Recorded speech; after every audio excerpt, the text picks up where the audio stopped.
Iba a continuar con un tema que ya habíamos visto hace unos domingos atrás sobre el tema de la sexualidad. ¿Ya? Vamos a orar antes de comenzar. Amén, hermanos. Eso. Padre, en el nombre de Jesús, te bendigo, te doy las gracias por tu misericordia, por poder compartir de tu palabra. Yo te ruego, Señor, que puedas nutrir nuestro corazón, abrir nuestra mente, nuestra alma, para que podamos entender, Señor, los propósitos que tienes con nuestra vida, para que podamos entender la realidad, Señor, y la naturalidad que debería ser para nosotros el reino de Dios en nuestra vida y lo que nos falta por conectarnos con tu voluntad y con hacer tu propósito. Quita de nosotros, Señor, todo lo que hemos edificado muchas veces nosotros mismos, en nuestra personalidad, nuestra autopercepción de nosotros, para que podamos ser libres y así poder, Señor, ver las cosas desde tu punto de vista y poder encontrar y caminar de acuerdo al propósito que has trazado con nuestra vida, Señor. Te lo ruego, Señor, en el nombre de Jesús, que tu bendición caiga sobre cada uno de nosotros, sobre mis hermanos que van a oír, Señor, ya sea los que están conectados como los que van a oír después, especialmente sobre este tema que a veces es tan delicado y tan difícil de tocar porque hay mucho resentimiento en nuestros corazones. Señor, te bendigo, te ruego que puedas abrir nuestro corazón, que puedas hablar, Señor, que me puedas usar como un instrumento, Señor, para poder hablar, Señor, sobre este tema. En el nombre de Jesús. Amén. Amén, amado. Bueno, como les había dicho, ¿cierto? Vamos a retomar este tema de la sexualidad. Y este tema es difícil tocar, ¿cierto? Uno, porque es un tema íntimo, ¿cierto? El tema de la sexualidad, ¿cierto? Obviamente. Es un tema íntimo de cada individuo y además también es un tema íntimo dentro del matrimonio. ¿Ya? Es algo que muchas veces, se dice que es muy personal, pero desgraciadamente no se enseña. Y como ya les había mencionado ¿cierto? En el estudio que ya habíamos hecho, ¿cierto? Donde se debería enseñar la sexualidad, ¿cierto? Y donde a un hombre se le debería enseñar ser hombre y a una mujer se le debería enseñar a ser mujer, es en la casa, ¿cierto? Una con el ejemplo, ¿cierto? Y la otra es que la educación sexual debería ser dada por el padre y por la madre, ¿cierto? Y la iglesia debería de hablar de estos temas, ¿cierto? Y educar sexualmente a la gente, tanto hombres como mujeres, para poder hacer que ellos sean una fuente de santidad en la educación sexual que tiene que ver con sus hijos principalmente. ¿Ya? ¿Por qué es importante que la iglesia toque estos temas? Porque la iglesia no es un lugar donde el reino de Dios, en el sentido, llega gente que ya tiene manifestado el reino de Dios, ¿cierto? Llega gente que nosotros venimos de las tinieblas al reino de luz, por lo tanto, no es que hayamos nacido en una familia que nos haya podido enseñar, ¿cierto?, los principios bíblicos y los principios divinos del reino de Dios. Por lo tanto, la iglesia, como vemos ejemplos de que Pablo habla sobre sexualidad, por ejemplo, porque tiene que educar a las iglesias en las prácticas que traían del mundo y en las cosas que se venían practicando o creencias que uno trae desde lo pecaminoso. ¿Me entienden? Y la Biblia dice de que todas las cosas son hechas nuevas y eso incluye la sexualidad. ¿Cuál es el problema? Que nos casamos o nos queremos casar, ¿cierto? O ya hemos tenido nuestra experiencia quizás en antiguos matrimonios o ya en el matrimonio y no nos salimos de ahí. Yo ya tengo mi experiencia, lo que yo he vivido, sé bien lo que es el sexo, como es la sexualidad y no hay nadie que me mueva de ahí, ni siquiera Dios. Tanto en el hombre como en la mujer, ¿cierto? No, la sexualidad se vive de esta manera, así es como lo concibo yo, así se me da a mí y no me importa lo que opine Dios al respecto. Y eso es un error, obviamente, que habla de un corazón que está testarudo, ¿cierto? Y que no quiere abrirse a esta influencia de Dios, no solamente en cosas externas, ¿cierto? Sino en cada aspecto de nuestra vida, incluyendo la sexualidad. ¿Amén? Entonces muchas veces nuestra experiencia, nuestras vivencias, ¿cierto? Ahora,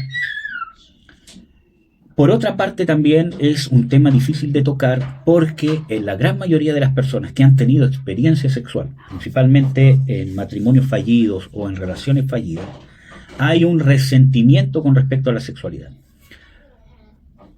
También en los hombres, pero generalmente en las mujeres, ¿cierto?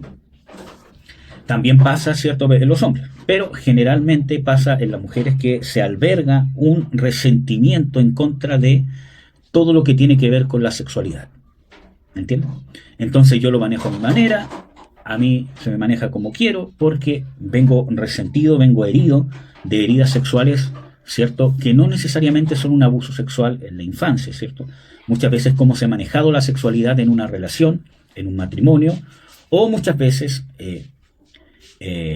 uno viene con heridas sexuales que impiden poder disfrutar, ¿cierto?, o recrearme en el sexo.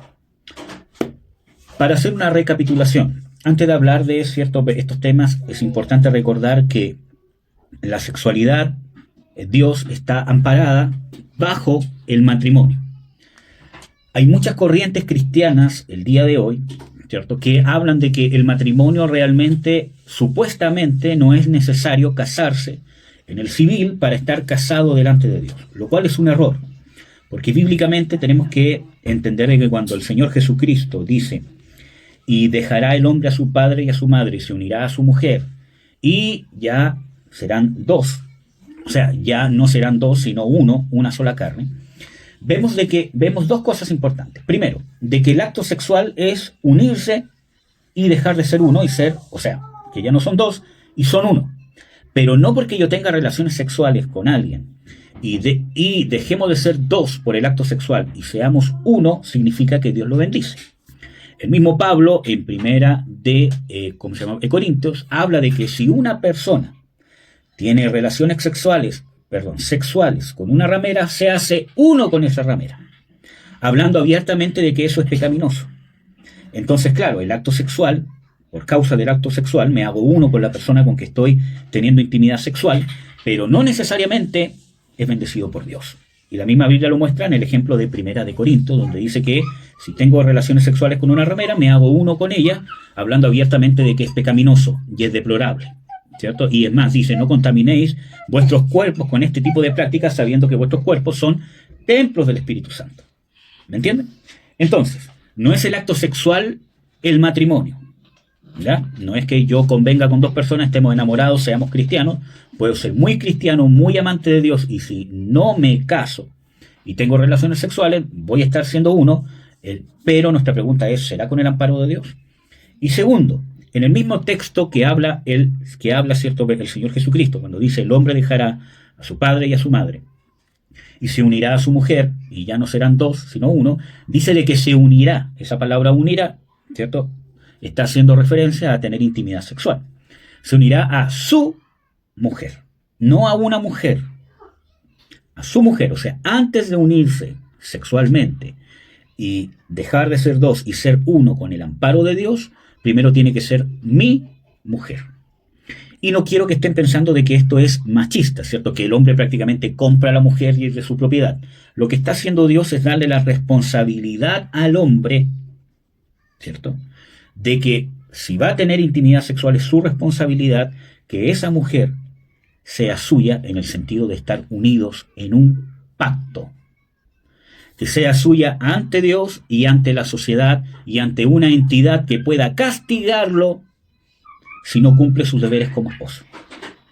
Y en ese sentido bíblico se cumple de que el matrimonio civil, por lo menos como está establecido hasta ahora, ¿cierto?, cuando yo firmo en el matrimonio civil, legalmente estoy casado y la entidad estatal, que como vemos en las escrituras que dice que las puso Dios por algo, ¿cierto?, me puede castigar o penar si yo no cumplo mis deberes como cónyuge, ya sea en el hombre, para ser fiel con su esposa y estar con ella en la enfermedad, en la crisis. Yo no la puedo dejar, no la puedo desamparar, porque hay un pacto, un contrato que me dice que no la puedo dejar ni en la enfermedad, etcétera, etcétera, que es mi deber cuidarla. Si no hay nadie que la cuide, la responsabilidad es mía.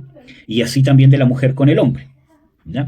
Entonces, ante eso se cumple el principio bíblico de un pacto y que hay una entidad social, que no solo me juzga moralmente hoy, sino que me tiene poder, y yo le doy poder, ¿cierto?, para que me castigue, me persiga, ¿cierto?, por incumplir este pacto del matrimonio.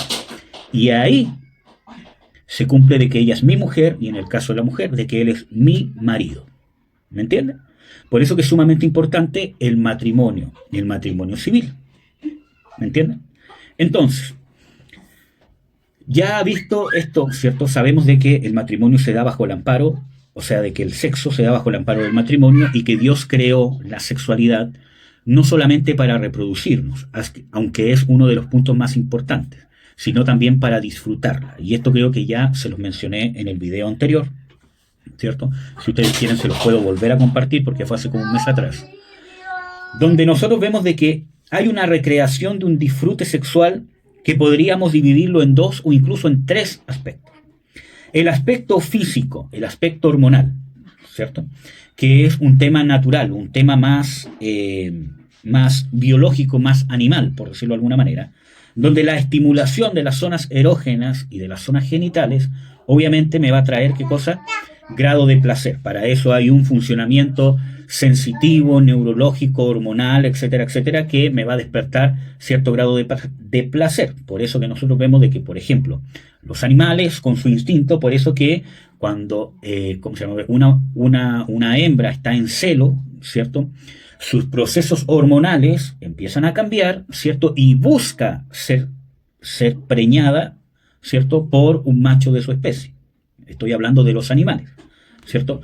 Sabiendo, ¿cierto?, o habiendo experimentado el proceso del parto, el proceso de estar con los cachorros, de darle de mamar, que es un sacrificio para el animal, etcétera, etcétera. Sabiendo eso, el proceso hormonal la hace buscar, ¿cierto?, y desear aquello. Y el acto sexual, ¿cierto?, también es algo que produce placer tanto en el macho como en la hembra. Entonces, desde ese punto de vista, trayéndolo a nosotros como seres humanos, tenemos esta parte que quizás es la más primitiva, ¿cierto?, en nosotros, que tiene que ver con la estimulación de las zonas erógenas o genitales que nos van a traer placer en el acto sexual y que están hechos para sentir y poder producir placer. Ahora, mal usadas pueden dañar, ¿cierto?, tanto en perversiones sexuales como en un abuso sexual, ¿cierto? Segundo, el tema hormonal o el tema almático, el tema sensitivo, el tema de la voluntad, el tema de la mente. También tiene que ver con el sistema hormonal y también está ligado, ¿cierto?, muchas veces con estos ciclos hormonales que vive la mujer y que también vive el hombre, ¿cierto? Y que muchas veces nos hace buscar, sentirme o estar más susceptible, ¿cierto?, a poder experimentar más placer en el acto sexual que en otros periodos en que estoy viviendo, ya sea mi vida etaria en el largo de mi vida o los ciclos hormonales que vive la mujer, más marcados obviamente, pero que también vive el hombre, ¿ya? Y tercero, ¿cierto?, tiene que ver, ¿cierto?, con la satisfacción del complemento como pareja, que eso nos diferencia del reino animal, porque eso involucra un amor. Sí, miren, hay muchas parejas en el reino animal, ¿cierto?, que a diferencia de la mayoría, se juntan dos, ¿cierto?, un macho y una hembra, y están juntos durante toda la vida. Pero podríamos decir que se aman de una manera consciente, de una manera divina, o que pueden trabajar por amar, o más bien son sus instintos que los llevan, ¿cierto?, que están predeterminados a quedarse con una pareja, ¿cierto?, porque así los diseñó Dios, ¿cierto?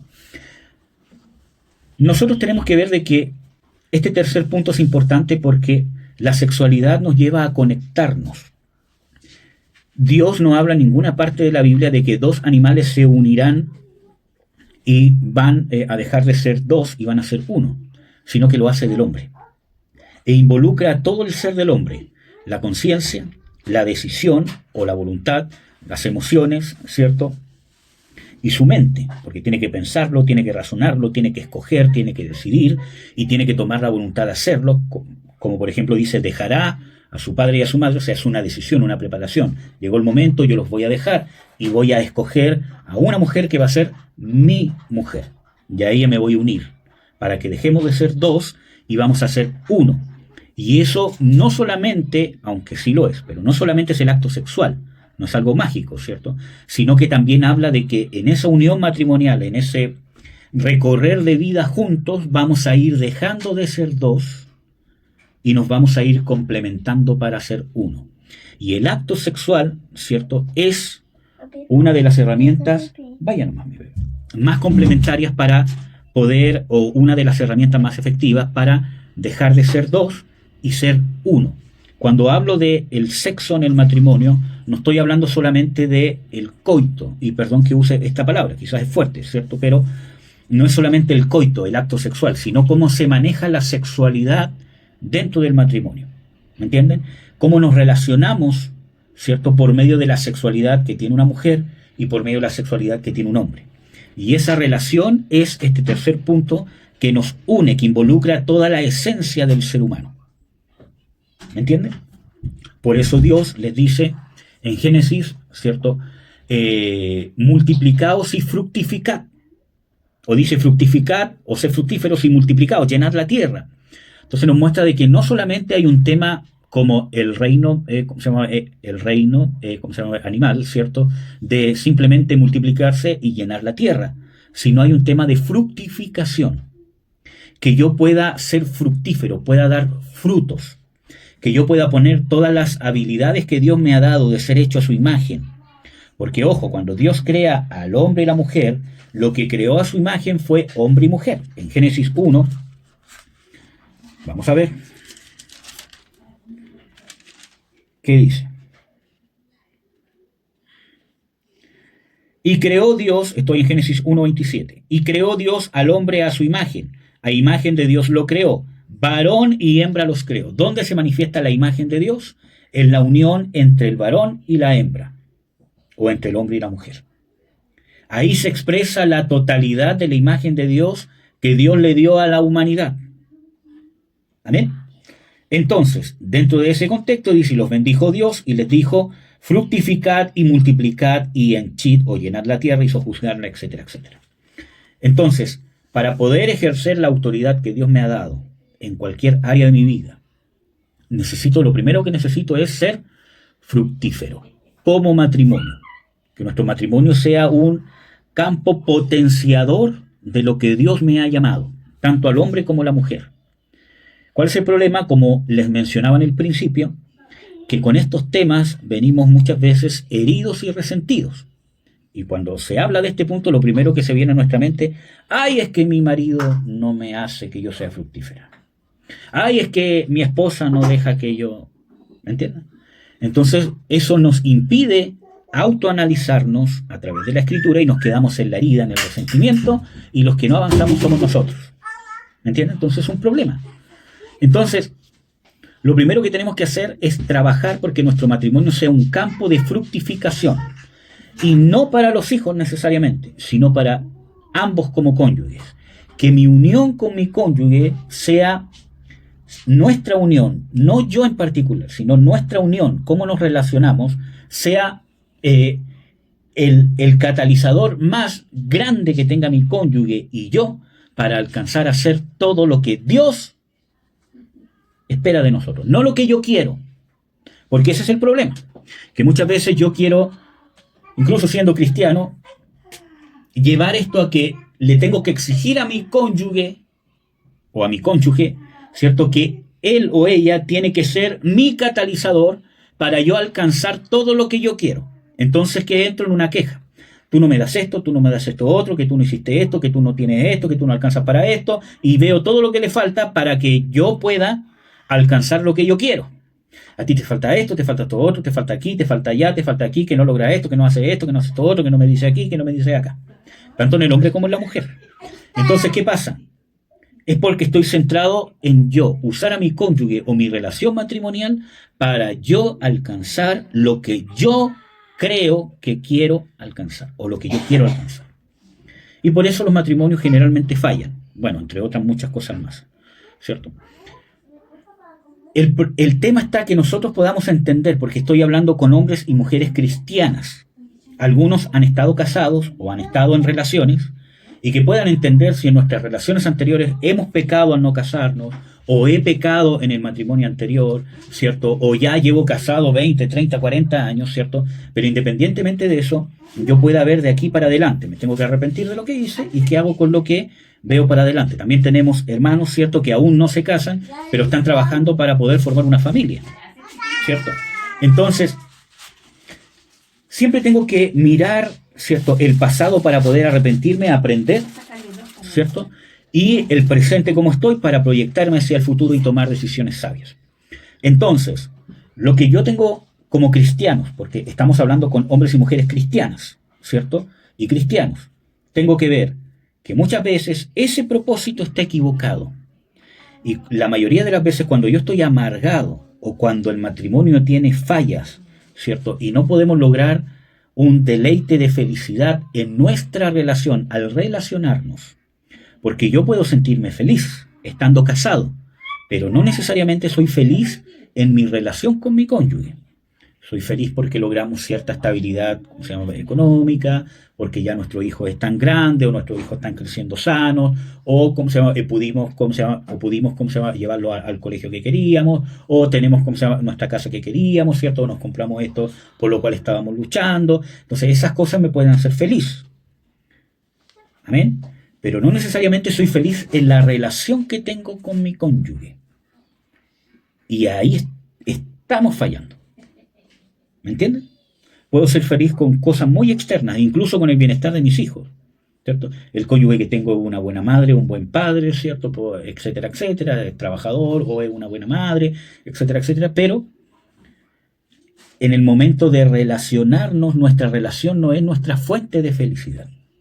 Lo cual no quiere decir de que no hayan discusiones de repente o que no hayan situaciones difíciles, pero nuestra relación, lo que nos relaciona, es algo frío, es algo que está apagado y apenas alumbra, porque de lo único que nos relacionamos es lo que tiene que ver con los hijos, lo que tiene que ver con la casa, pero de nuestra alma, de nuestra pasión, de nuestra esencia, de lo que somos, no hay esa unión. Y eso es porque la unión matrimonial se ha herido y se ha quebrantado. Y yo necesito analizar de qué cosas me tengo que arrepentir, como les decía, en qué condición estoy y qué decisiones tengo que tomar. Y la mayoría de las veces cuando la relación se ha quebrantado, aunque yo no descubra en qué momento, qué fue lo que lo gatilló, etcétera, etcétera, no es tan relevante. Pero lo que sí tengo que hacer es descentrarme de yo mismo o de mí mismo. ¿Me entienden? Entonces, yo no puedo usar a mi cónyuge porque él o ella tiene que ser el catalizador para que yo alcance lo que debo alcanzar, porque ahí entra el machismo y el empoderamiento femenino, que ve al hombre como un objeto, alguien que le exijo que tiene que resolver, que tiene que ser acá, que tiene que ser aquí, que tiene que ser allá, y si no lo es, lo empiezo, ¿cierto?, a ridiculizar, que no resuelve, que un insensible, que aquí, que allá, y que termina la mujer buscándose otro, ¿cierto? Que le hable bonito, ¿cierto? Que le diga, y que le prometa todo, o que tenga dinero, que tenga aquí, o que sea más canchero, y me busco otro y dejo el matrimonio. Y el hombre también, con el machismo, ¿cierto? Que busca, ¿cierto?, en una mujer muchas veces una sirvienta, alguien que me sirva para lo que yo quiero. Que me sirva cuando tengo hambre, que me sirva cuando tengo ganas de intimidad sexual, que me sirva cuando estoy cansado, que me relaje, que me sirva que cuando estoy triste me consuele, que me sirva que cuando estoy contento ella también tiene que estar contenta, que me sirva, quiero una sirvienta. Quizás no necesariamente que me lave los platos, etcétera, etcétera, pero que me sirva con lo que yo quiero alcanzar. Quiero ser un hombre exitoso, ella tiene que decirme amén a todo lo que yo quiero alcanzar. ¿Me entienden? Entonces, ¿cuál es el problema? Que cuando veo que mi mujer, ¿cierto?, no es mi sirvienta, me aburro, ¿cierto? Y quizás no la dejo, pero me busco un amante. ¿Me entienden? Entonces, obviamente ambos casos son errores garrafales y son abominables delante de Dios. El problema es que ninguna infidelidad o ninguna separación, como se los dije ahora, ocurre de un día para otro, sino todo parte cuando uno de los dos cónyuges o los dos están centrados en el yo. Porque si estoy centrado en que mi cónyuge tiene que serme el catalizador para alcanzar lo que yo quiero alcanzar o lo que yo creo que Dios tiene para mí, se va a desilusionar, porque su cónyuge no está para eso. Dios no lo puso para eso. Entonces, como no va a cumplir sus expectativas, va a terminar o en divorcio, o en un matrimonio totalmente infeliz, o separados viviendo juntos, o divorciados, o con un amante. Tanto como el hombre como la mujer. ¿Me entiende? Entonces, el primer punto que tengo que yo resolver es, ¿estoy centrado en mí mismo? ¿Para qué creo que está mi cónyuge? ¿Para qué creo que estoy casado? ¿Para resolver mis necesidades? ¿Para alcanzar los propósitos personales que tengo yo? Es que yo quiero tener este estatus de vida. Es que yo quiero alcanzar esto y con esto estoy tranquilo o con esto estoy tranquila. Entonces mi cónyuge tiene que servir para eso, se tiene que conectar con lo que yo quiero. El tema, usted se ha preguntado cuál es el propósito que Dios tiene con usted como un hombre o como una mujer casada o casado. Porque ya no es uno.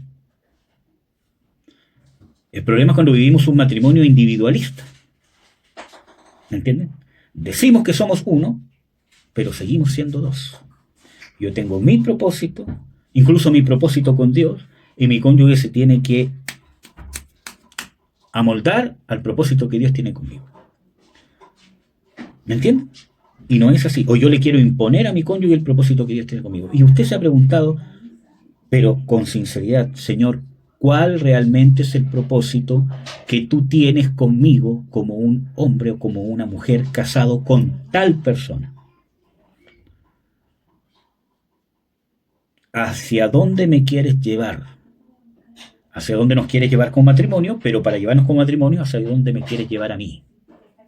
Porque su cónyuge es, de parte de Dios, el máximo catalizador que usted tiene para llegar al punto donde Dios lo quiere llevar. ¿Cuál es el problema? Que por causa de la herida, del orgullo, de no reconocer que tengo que cambiar, que tengo errores, que yo soy el que la embarro, etcétera, etcétera, en un montón de cosas, ¿qué pasa? Yo creo que Dios tiene un propósito para mí, pero no es lo que Dios quiere para mí necesariamente. Es lo que yo quiero que Dios quiera para mí. ¿Me entienden cuál es la diferencia? Porque para poder encontrar el real propósito que Dios tiene conmigo, necesito estar negado a mí mismo. Y muchas veces no lo hemos logrado. Y recién cuando aprendemos a estar negados a nosotros mismos, recibimos una dirección. Podemos ver la dirección, el llamado hacia donde Dios nos quiere llevar. Cuando no nos negamos a nosotros mismos y seguimos viviendo para nosotros, por muy honesto que sea, por muy honorable que sea, ¿cierto? Pero sigo viviendo para mí mismo, no puedo ver hacia dónde Dios me quiere llevar. Como dice el Señor Jesucristo, la carne no puede, la carne está enferma. Orad para que no entréis en tentación, porque la carne está enferma, la carne no puede. El espíritu está dispuesto, pero la carne está enferma, no puede. ¿Me entienden? Entonces, partiendo de ese punto de vista, lo que tenemos que trabajar nosotros, como hombres o mujeres casados, o que estuvimos en una relación, ya sea matrimonial o no matrimonial, ya les dije que nos tenemos que arrepentir de eso porque es un pecado, ¿cierto? Etcétera, etcétera. Pero los que se están proyectando para poder tener un matrimonio cristiano, yo me tengo que poner en el punto de, ¿realmente estoy centrado en Dios? Entiendo de que desde el momento que me case ya dejo de ser uno y el cónyuge no es para mí, ¿me entienden? Sino que somos un propósito. Cuando Dios creó al hombre y la mujer, lo demostró. Creó al hombre a imagen de Dios, varón y hembra los creó. Entonces no hay propósitos individualistas, ¿me entienden? Yo tengo que descubrir, y para eso me tengo que saber de que todo lo que puede ser individual para mí, no centrado en el yo, sino lo que Dios realmente quiere para mí como persona, como individuo, se complementa con lo de mi cónyuge, o se debe complementar. Pero para eso, amadas y amados, tengo que dejar el resentimiento, los rencores y perdonar. Ahora, usted dirá, ¿qué tiene que ver todo esto con la sexualidad? Tiene mucho que ver, porque la relación, por eso, fíjese la relación que tiene con su cónyuge. es una fuente de felicidad, una fuente de catalizadora, ¿cierto? Una fuente de que lo lleve a usted a alcanzar el propósito que Dios tiene con usted. No el propósito que usted quiere que Dios tenga con usted, sino el propósito que realmente Dios tiene con usted. Pero si ni siquiera somos capaces de entender lo que realmente Dios quiere con nosotros, porque yo he conversado con mucha gente que me ha dicho, no sé, yo sé lo que Dios quiere conmigo, y no tiene idea, porque es lo que esa persona quiere que Dios quiera con él, pero no es lo que realmente Dios quiere. Y eso al final de cuentas, desgraciadamente, es una mezcla de amargura, una mezcla de arrogancia y de soberbia, porque no hemos sido quebrantados, o no nos hemos dejado quebrantar. Y acuérdense que la Biblia dice de que no despreciarás tú, oh Dios, a un corazón quebrantado, a un corazón contrito y humillado. Y nos justificamos viendo la yaya del otro, ¿cierto? Ah, pero es que como él tiene yaya, entonces no me puede decir nada. Como él tiene... No, ¿entiendes? Y no nos abrimos a que Dios nos cambie y nos transforme. Entonces, la relación que yo tengo con mi cónyuge, cómo yo me relaciono, que involucra la sexualidad, porque como yo, les decía, la sexualidad no es solamente el coito, la hora, el minuto, ¿cierto? El instante en que usted toma a su mujer y su hombre, ¿cierto? Y tienen el acto sexual, ¿cierto? La sexualidad es la relación entre el sexo masculino y el sexo femenino, como matrimonio. Y esa relación es como nos relacionamos, porque obviamente somos diferentes, tenemos funciones diferentes, nuestro cuerpo es diferente, nuestra mente es diferente, nuestra forma de pensar es diferente. Como estuvimos hablando en el video anterior de la sexualidad, de que la mujer, ¿cierto?, ve diferente el acto sexual o la sexualidad que el hombre, y el hombre la ve diferente. ¿Cuál es el problema? Que hay una lucha de los dos sexos, ¿cierto? Que el hombre tiene que entender mi parte y le tengo que imponer cómo yo veo la sexualidad. Y el hombre también, ¿cierto?, que tiene que imponer su parte e imponerle a la mujer cómo él ve la sexualidad. Y eso es una batalla perdida, porque va a haber abuso, tanto del hombre con el machismo sexual, ¿cierto?, y la mujer con el feminismo sexual, ¿cierto?, que termina castrando al hombre en el sexo porque impone su forma de ver la sexualidad sobre el matrimonio. O el hombre que impone su forma de ver la sexualidad como el matrimonio y termina castrando sexualmente a la mujer y hiriendo sexualmente a la mujer, que es la mayoría de los casos. Pero en este último tiempo hay muchos casos que son al revés, que es la mujer la que impone su sexualidad, ¿cierto?, sobre el matrimonio, y el matrimonio gira en torno a la sexualidad de la mujer. Y eso es un extremo que no es bueno tampoco. Tampoco es bueno que la sexualidad gire en torno a la sexualidad del hombre o cómo el hombre concibe el sexo. Tenemos que entender de que no es una batalla, no es una lucha, es un complemento. Y en ese complemento, en ese entendimiento, es que yo me relaciono sexualmente con mi cónyuge. ¿Me entienden? Cómo lo trato, cómo lo entiendo, cómo la trato, cómo la entiendo, etcétera, etcétera. ¿Me entienden? Entonces, en ese punto de vista, nosotros tenemos que entender de que la sexualidad se debe disfrutar en el ámbito de la relación sexual que hay entre los dos. ¿Amén?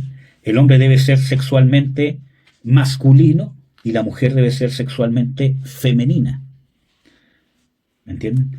¿Cuál es el problema? Que muchas veces dentro de un matrimonio hay una mujer que viene herida e intenta ser masculina, más masculina que su hombre, ¿cierto? Y que su hombre sea lo más femenino posible, para poder imponer lo que ella quiere imponer. Y muchas veces el hombre también, ¿cierto? Quiere, muchas veces, en vez de tener una esposa femenina, ¿cierto?, que pueda catalizar su masculinidad, ¿cierto?, se busca, ¿cierto?, una mujer, ¿cierto?, que sea lo más masculina posible, ¿cierto?, y él lo más femenino posible, porque en realidad quiere una mamá. ¿Me entienden? Ahora, ojo con eso, de que muchas veces, ¿cierto?, las mujeres quieren ser mamá de los hombres. Y no es necesariamente que el hombre busque una mamá. Y eso pasa. Y muchas veces hay problemas porque una mujer quiere ser la mamá del hombre y el hombre ahí le pone un atajo. Oye, esto no, a mí esto de esta manera no, es que ¿por qué? Porque el hombre inconscientemente, esa parte, ella no quiere una mamá, quiere una mujer. ¿Me entienden? Quiere una compañera. Entonces, el hombre debe ser sexualmente masculino y la mujer debe ser sexualmente y relacionalmente femenina. ¿Me entienden? Entonces, esta relación debe potenciar que la masculinidad del hombre potencie la feminidad de la mujer y la feminidad de la mujer potencia la masculinidad del hombre. Pero la masculinidad de la mujer castra la masculinidad del hombre y choca, roza. ¿Me entiende? Ahí, aflicción. Y la feminidad del hombre también roza con la feminidad de la mujer. Y también hay roce. ¿Me entiende?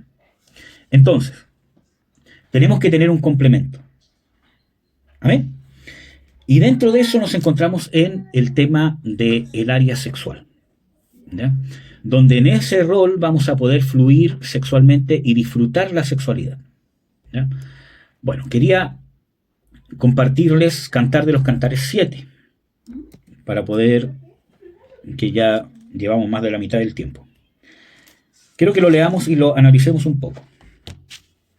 Dice: cuán hermosos son tus pies en los calzados, oh hija de príncipes. Los contornos de tus muslos son como joyas, obra de mano de excelente maestro. Tu ombligo como una taza redonda, que no le falta bebida. Tu vientre como montón de trigo, cercado de lirios. Tus dos pechos como dos cabritos, mellizos de grana. Tu cuello como torre de marfil. Tus ojos como las pesqueras de Hesbón junto a la puerta de Bat Rabim. Tu nariz como la torre del Líbano, que mira hacia Damasco. Tu cabeza encima de ti como el Carmelo, y el cabello de tu cabeza como la púrpura del rey, ligada en los corredores. ¡Qué hermosa eres y cuán suave, oh amor deleitoso! Y tu estatura es semejante a la palma, y tus pechos a los racimos. Yo dije: subiré a la palma, asiré sus ramos, y tus pechos serán ahora como racimos de vid, y el olor de tu boca como de manzanas, y tu paladar como el buen vino, que se entra en mi amado suavemente, y hace hablar los labios de los viejos. Y aquí habla la mujer. Yo soy de mi amado, y conmigo tiene su contentamiento. Ahora habla él. Ven, o sea ella, perdón. Ven, oh amado mío, salgamos al campo. Moremos en las aldeas, levantémonos de mañana a las viñas, veamos si brotan las vides, si se abre el cierne, si han florecido los granados, allí te daré mis amores. Las mandrágoras han dado su olor, y a nuestras puertas hay toda suerte de dulces frutas, nuevas y añejas, que para ti, oh amado mío, he guardado. Quiero que podamos, cierto, analizar, entendiendo de que Cantar de los Cantares es un libro poético. Por lo tanto, hay muchas cosas que no se tienen que entender literales, porque el libro en sí mismo nos hace entender de que no es literal, ¿cierto? ¿Cómo vamos a pensar, por ejemplo, aquí dice, ¿cierto?, tu vientre como un montón de trigo, ¿cierto? Pensar el vientre un montón de trigo porque tiene muchos granos, ¿cierto? No, ¿me entienden? Entonces, vemos de que no es una comparación literal, sino que es una comparación poética. Y lo que quiero resaltar aquí es que vean cómo el hombre en sí, ¿cierto? Y espero que con esto no juzgue a su cónyuge. Quiero que pueda abrir su mente, ¿cierto?, porque esto está hablando de un matrimonio obviamente en Cristo Jesús y que se ama. La gran mayoría tiene problemas en el matrimonio y por algo estamos aquí buscando de Dios, ¿cierto? Pero la idea es poder captar hacia dónde tenemos que llegar y lo que yo puedo hacer, porque yo no puedo hacer lo que tiene que hacer mi esposa. Puedo hacer todo lo que yo puedo hacer, pero hay cosas que mi esposa tiene que hacer, que tiene que cambiar, por ejemplo, que tiene que arrepentirse, que tiene que ella ver con Dios, y hasta que no las haga, nuestro matrimonio no va a poder estar 100% complementado. Así como también hay cosas que ella puede hacer, pero hay cosas que yo debo hacer que ella no puede hacer. ¿Me entienden? Entonces, vemos aquí un hombre que alaba a su mujer y que la encuentra hermosa, ¿cierto? Y en vez de, analizar qué es el ombligo, el por qué es comparada con una palma o con los cabritos, etcétera, etcétera, entendiendo que es una poesía de ese tiempo, ¿cierto? Quiero que vean, ¿cierto?, cómo el hombre alaba la hermosura de su mujer, ¿cierto? Y habla de sus muslos, ¿cierto? Habla de sus pies, habla de su ombligo, habla de su vientre, habla de sus pechos, habla de su cuello, de sus ojos, de sus dientes, de su nariz, otra vez de sus pechos, habla de su cabeza, habla de su cabello, ¿cierto? Habla de toda su hermosura, habla de su estatura, habla otra vez de sus pechos, ¿cierto? Y habla de subir a esa palma. O sea, quiero que vean dos cosas. Primero, tenemos que verlo de que Si bien desde el punto de vista fisiológico el hombre obviamente se deja llevar más por las cosas de la vista, pero eso no es necesariamente malo. Como yo como se decía muchas veces, venimos con una herida y con una amargura y con un resentimiento con respecto a la sexualidad y se habla de esto. Claro, el hombre es como un animal, ¿cierto? Cuando ve un trasero o cuando ve unos pechos, ¿cierto? Se vuelve loco. Y claro, obviamente ese extremo es una perversión, pero también nos muestra el diseño de Dios con el cual Dios creó al hombre, que está pervertido por el pecado, estamos claros, así como la mujer también. Que nosotros vemos de que, aunque hoy en día también ella, o la gran mayoría de las mujeres, se deja llevar por la lujuria, ¿cierto? Y ser un instrumento de lujuria, ¿cierto? Para poder sentirse satisfecha, ¿cierto? O mujer, ¿cierto? También el tema del anhelo de sentirse amada, de sentirse querida, de sentirse como cortejada por el hombre, la ha llevado a otro extremo pecaminoso. ¿Me entienden? Entonces, quiero que entiendan de que cuando el hombre se casa, el hombre de Dios se casa, el hombre de Dios se enamora y encuentra a su mujer, como decía cierto el Señor Jesucristo, dejará a su padre y a su madre, se unirá a su mujer. Y tiene ese instinto, esa pasión, ese deseo, ese momento de que esta mujer es mía, no como propiedad, sino que es mi mujer, es para mí. Ella es mía, yo soy de él, como dice todo el Cantar de los Cantares. Mi amado es mío y yo soy suya. Entonces el hombre entiende esta, ¿cómo podríamos decirlo? Esta identidad que tiene con esa mujer en particular que es de él.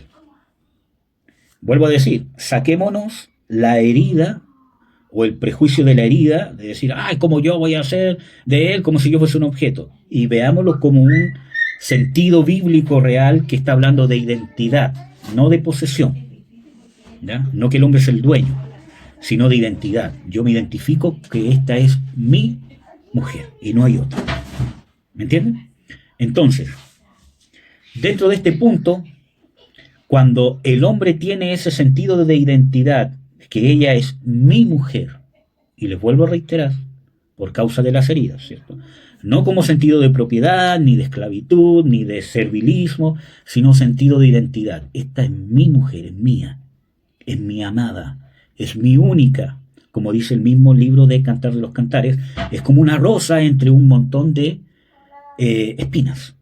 Todas las mujeres son como espinas y ella es la única flor, la única rosa que está ahí. Ese sentido de identidad. Y por favor, amadas hermanas, para que puedan entender cómo funciona un hombre, ¿cierto? Ese sentido de identidad hace que el hombre encuentre a su mujer físicamente hermosa.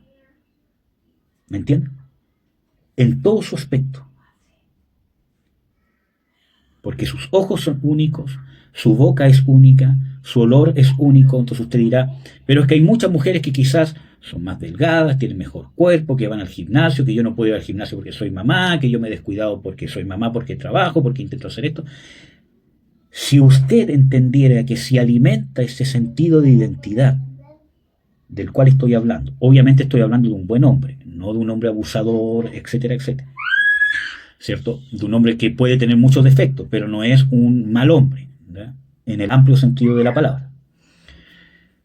Si usted alimentara ese sentido de identidad, su esposo, ¿cierto?, la va a admirar físicamente. No físicamente como algo externo, ¿me entienden? Porque es su mujer. Yo un día, conversando con mi esposa, y esto es algo que muchas veces las mujeres no pueden entender. Porque ella hizo un comentario, entonces dije, amor, a mí me gusta tu cuerpo, me gustas tú, porque eres tú. Porque no es otra mujer, sino porque eres tú. Y yo sé que en ese momento ella no me entendió.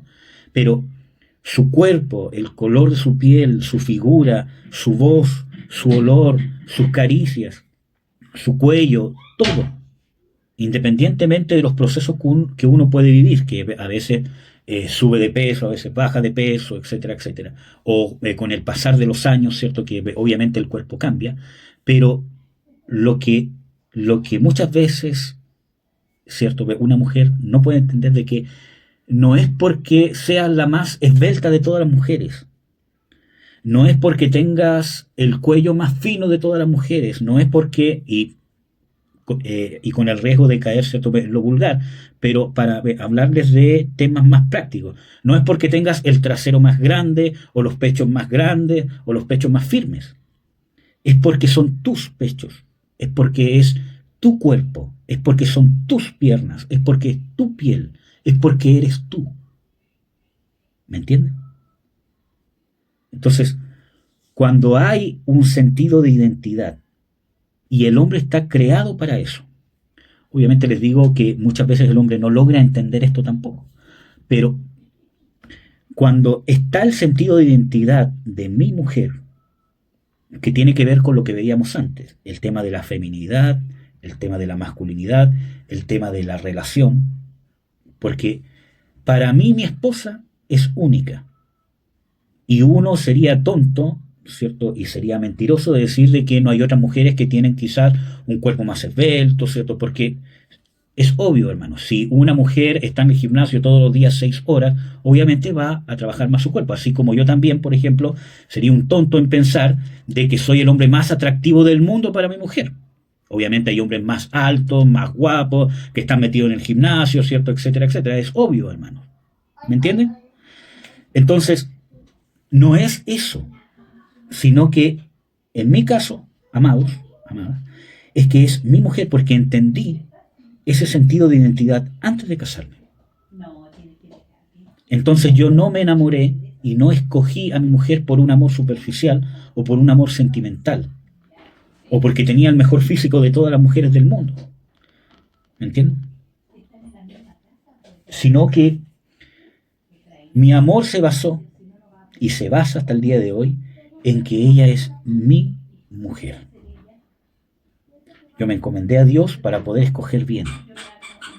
¿Me entienden? Y escogí a la que iba a ser mi mujer e hice un pacto delante de Dios, delante de la sociedad en el registro civil, delante de la familia, ¿cierto? Delante de la iglesia, de que ella iba a ser mi mujer.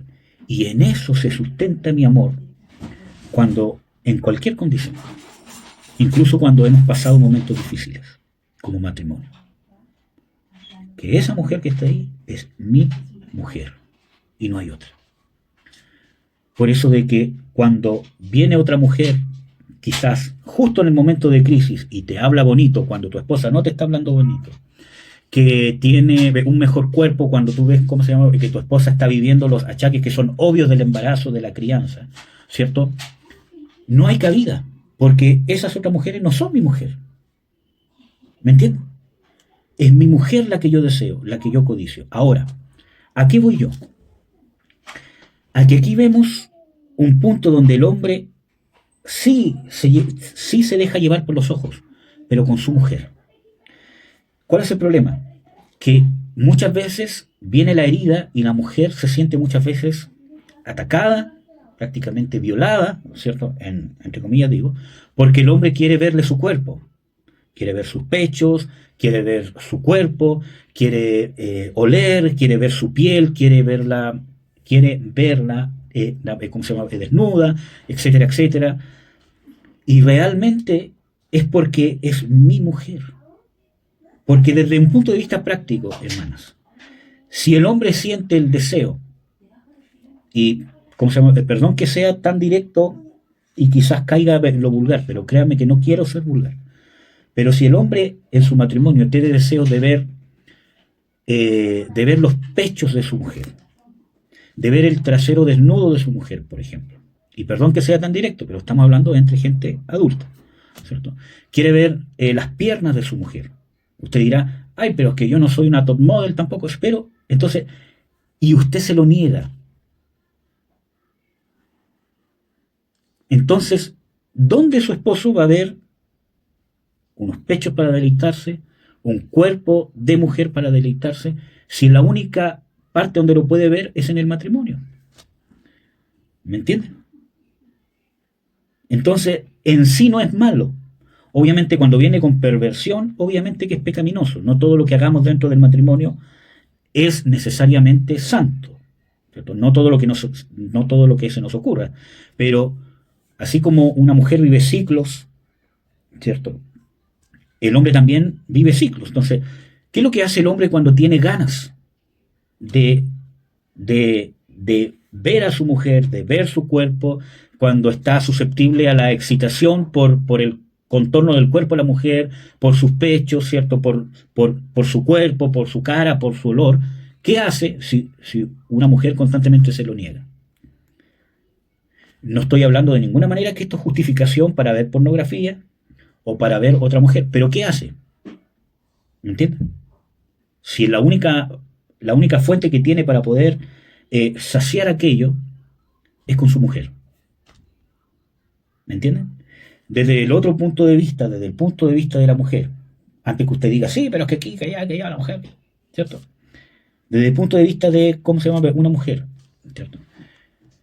¿Qué es lo que hace una mujer, por ejemplo, dentro de sus ciclos? ¿Cierto? Porque yo en estos 10 años, ¿cierto? He aprendido de que la mujer, ¿cierto? Cambia. Y aunque antes del matrimonio yo pensaba que era chiste, ¿cierto? Pero muchas veces uno ya va, ¿cómo se llama? Aprendiendo, está en esta forma de ser.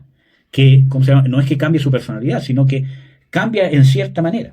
Entonces uno se tiene que adaptar, ¿cierto?, a ciertos cambios que, entendiendo que son hormonales y no tomarlo como algo personal.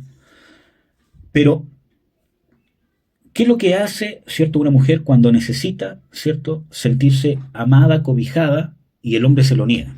No, no te quiero más. Ahora, es diferente cuando se está viviendo una situación en particular.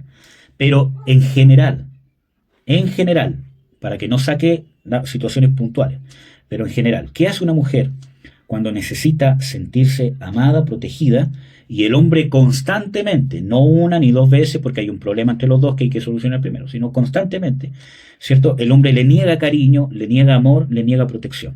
Ella quiere un abrazo, él no la abraza. Ella quiere que le diga te amo, él nunca le dice te amo.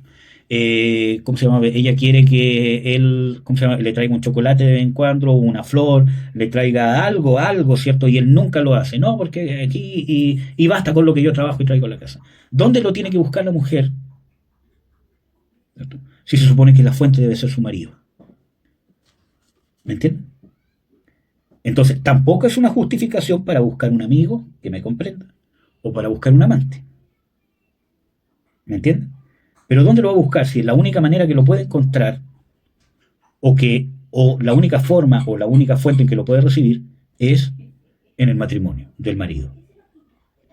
¿Me entienden? Tanto cuando necesita cariño, cuando necesita protección, ¿cierto? O también cuando necesita intimidad sexual. ¿Amén? Porque así como el hombre tiene sus necesidades sexuales biológicas, la mujer también las tiene. Y yo creo que aquí estamos hablando con ¿cómo se llama?, mujeres que también entienden que ellas también pasan por ciclos donde hay un periodo de fertilidad donde se siente más deseo sexual, ¿cierto?, que en otros periodos. Entonces, amados, ¿qué hacemos?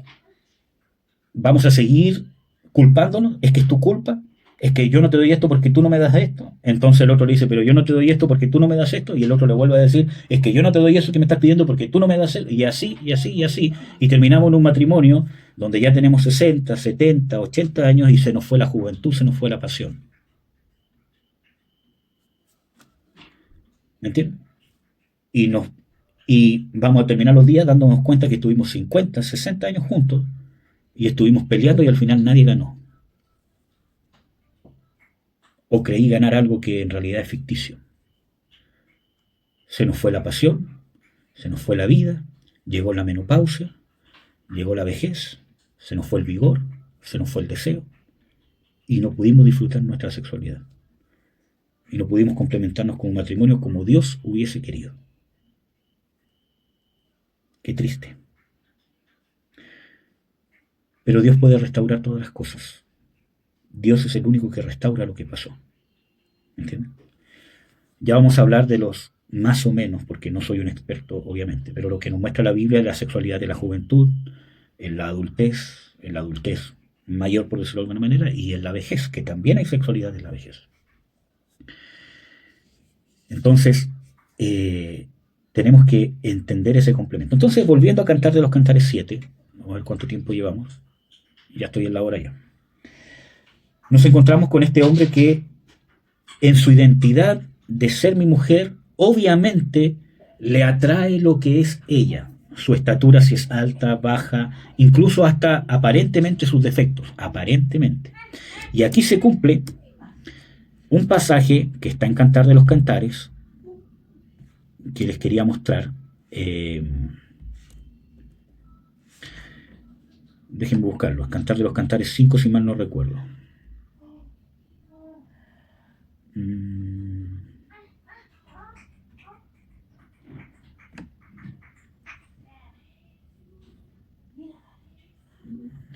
No, no es 5. Aquí está. Cantar de los Cantares 4:7. Dice, toda tú, oh amada mía, eres hermosa y en ti no hay mancha. Hay otras versiones que dicen, en ti no hay defecto. ¿Usted conoce alguna mujer que sea perfecta? ¿Que no tenga ningún defecto? Físico, emocional, de carácter. ¿Conoce una mujer que sea perfecta? No, ¿cierto? Porque no la hay. Así como tampoco se ilusione con encontrar un hombre perfecto, porque tampoco lo hay. Pero, ¿qué dice aquí el hombre en Cantar de los Cantares? Tú eres hermosa, amada mía, tú eres perfecta, o sin defecto, o sin mancha, en ti no hay mancha.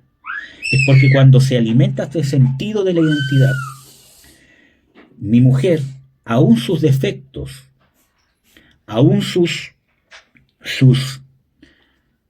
carencias, son perfectas para mí.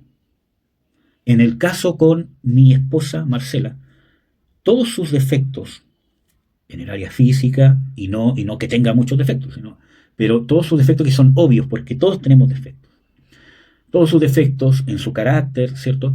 Pueden llegar a ser perfectos para mí porque ella es mi mujer, es mi amada, es mi única.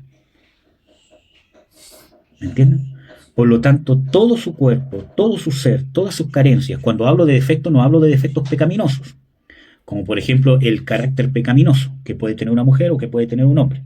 Estoy hablando de que no hay nadie perfecto, ¿me entienden? Todos tenemos debilidades. Hay áreas en que somos fuertes y hay áreas en que somos débiles, y por eso nos complementamos. Entonces, todas esas debilidades de mi mujer, esas carencias de mi mujer, son perfectas para mí, porque es mi amada.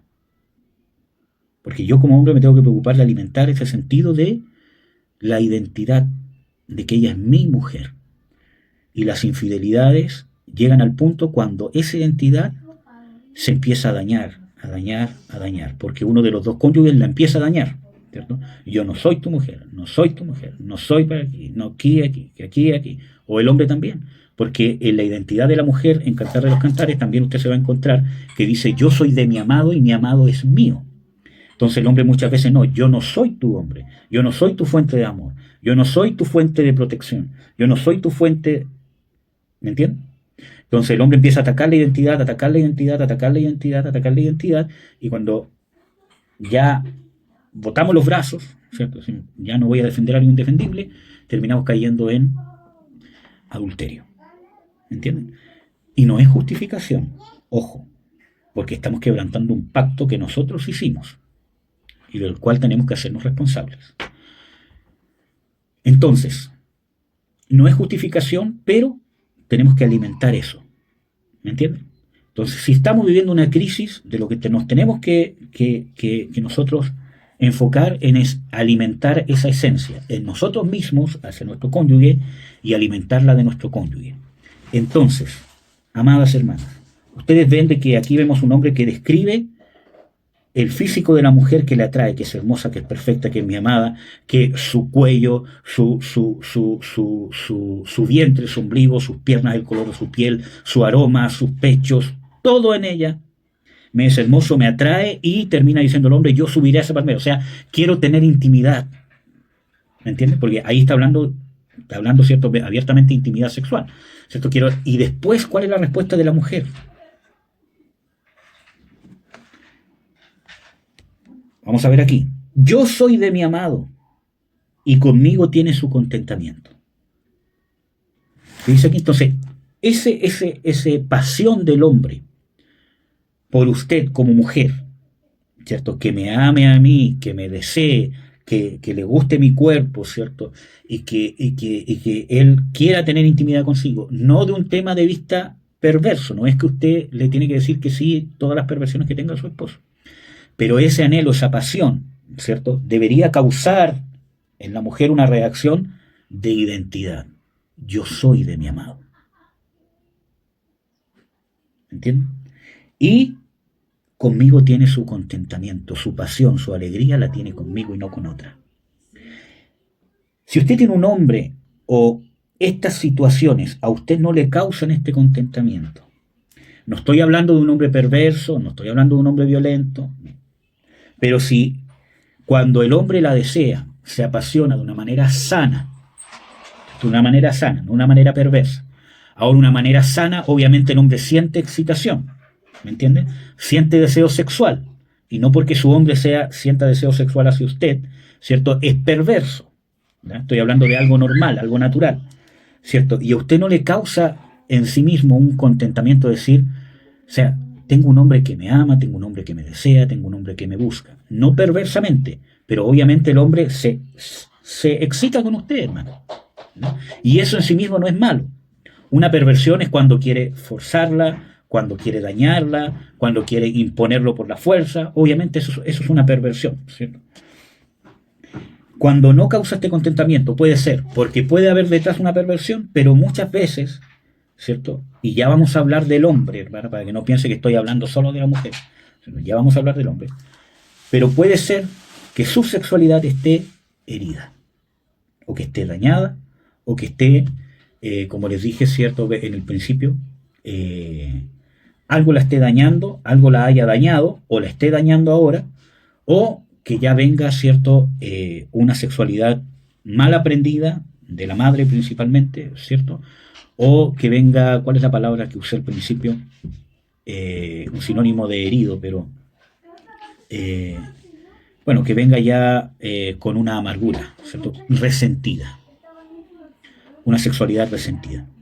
Porque miren, yo una vez, ¿cierto?, ¿cómo se llama?, escuché a una mamá que le dio un consejo, ¿cierto?, ¿cómo se llama?, a su hija, dijo, que le dijo, no, le dice, no siempre le tienes que decir que sí al hombre, siempre lo tienes que tratar de mantener ahí, porque si no se acostumbra a que es fácil tener sexo contigo.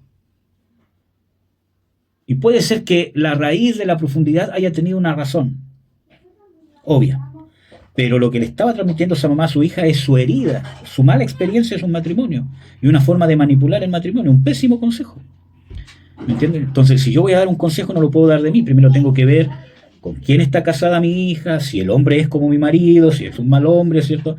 ¿Me entienden? Entonces, muchas veces nosotros adquirimos consejos que vienen de atrás por las malas experiencias de otros que se proyectan en nuestro matrimonio y terminamos destruyendo nuestro matrimonio por seguir ese tipo de consejos.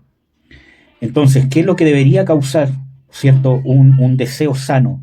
Un deseo que obviamente es sexual, que es excitación, que es deseo, que es ganas de tener intimidad sexual con usted, hermana, de su esposo. Debería causar, cuando es sano en el hombre y también es sano en usted, debería causar un deseo de identidad. Yo soy de mi amado y conmigo tiene su contentamiento y una respuesta. Ven, oh amado mío, salgamos al campo, en otras palabras, tengamos intimidad sexual, ¿cierto? Seamos uno, ¿cierto?, en todo esto que está hablando. Entonces es un complemento, no que usted se tiene que entregar a las perversiones de su esposo, sino que hay una respuesta donde el hombre va a tener intimidad con su mujer, pero también tiene que saber de que su mujer no es tomarla, ponerla en la cama y tener coito, ¿me entienden? Tiene que haber un preámbulo, ¿me entienden?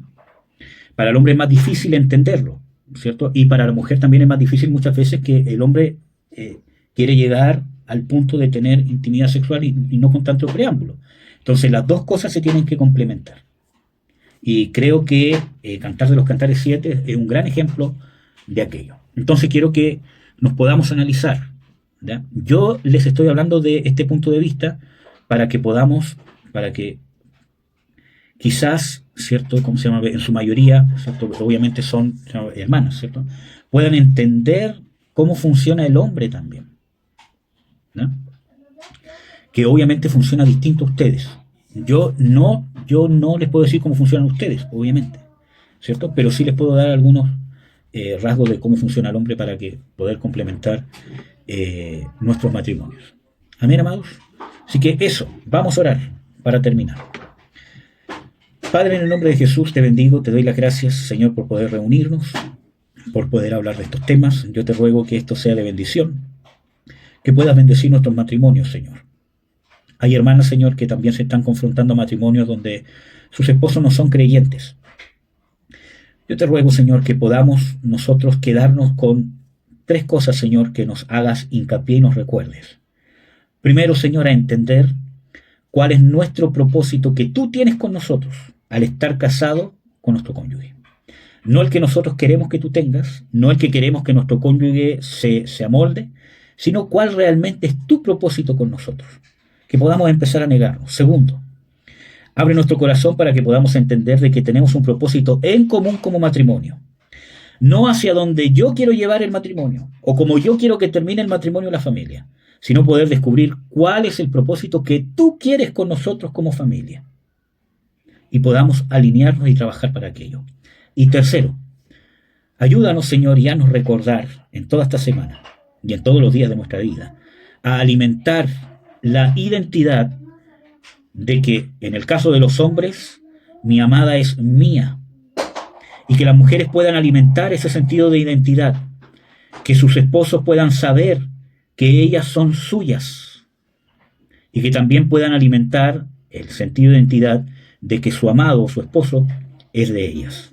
Así también a nosotros los hombres, haznos entender de que tengo que alimentar ese sentido de identidad de que mi mujer es mi única y no hay otra, y también tengo que alimentar el sentido de identidad que ella sepa que yo soy suyo y que no hay otro hombre para ella sino yo. Abre nuestro entendimiento para los que estamos casados, para los que han vivido un matrimonio de años, los que han vivido malas experiencias y se pueden enfrentar a un nuevo matrimonio, y para los jóvenes de nuestra iglesia que se están preparando para un matrimonio, para que lleguen preparados, Señor, sabiendo que no es color de rosa, pero sí deben ser hombres rectos, fieles, amadores de sus esposas, y que puedan escoger bien. Te lo ruego, Señor, en el nombre de Jesús, y te doy las gracias. Sana nuestra sexualidad, Señor, de los malos usos que le hemos dado o que nos han transmitido, Señor. De la sexualidad, de la perversión, de la pornografía, de la masturbación, de los abusos, de la manipulación, de negar nuestra sexualidad o de mal usarla en la lujuria, en la perversión. Sánanos, Señor. Límpianos de toda maldad, Señor. En el nombre de Jesús. Amén.